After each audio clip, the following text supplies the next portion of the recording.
From PG&E told me. They sat right in the kitchen and told me that it was fine. I know, but the toxicologist that I've been talking to, he gave me a list of problems that can come from hexavalent chromium exposure. Everything you all have is on that list. No.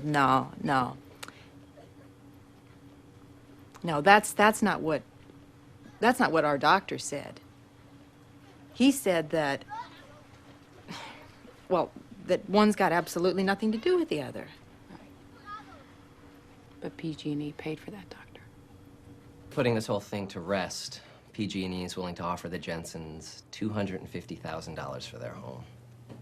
$250,000? In terms of land value out in Hinckley, Mr. Masery, we feel that's a more than fair price. How about in terms of medical expenses? $250,000 isn't going to come close to what this family's going to have to spend on doctors. I understand they've had a bad run of luck, health-wise, and they have my sympathies. But that's not PG&E's fault. You're kidding, right? Look at these readings.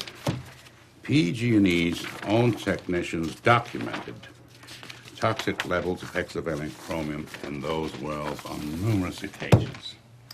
Everything the Jensens have had is proven reaction to exposure to hexavalent chromium. They have had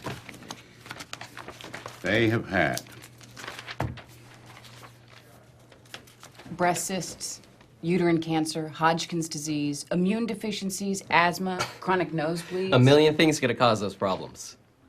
Poor diet, bad genes, irresponsible lifestyle. Our offer is final, and it's more than fair. Wait a minute. I thought we were negotiating here. $250,000 is all I'm authorized to offer. I'll present your offer to my clients. I doubt they'll accept it. Mr. Masery, before you go off on some crusade, you might want to remember who it is you're dealing with here. PG&E is a $28 billion corporation. $28 billion? I didn't know it was that much. Wow! Here, $20 million is more money than these people have ever dreamed of. Oh, see, now that pisses me off.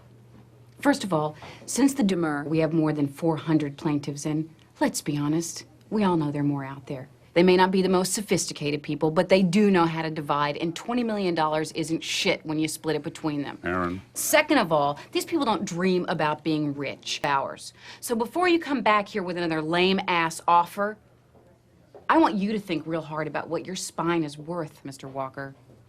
Or what you might expect someone to pay you for your uterus, Miss Sanchez. Then you take out your calculator and you multiply that number by 100. Anything less than that is a waste of our time. By the way, we had that water brought in special for you folks. Came from a well in Hinckley.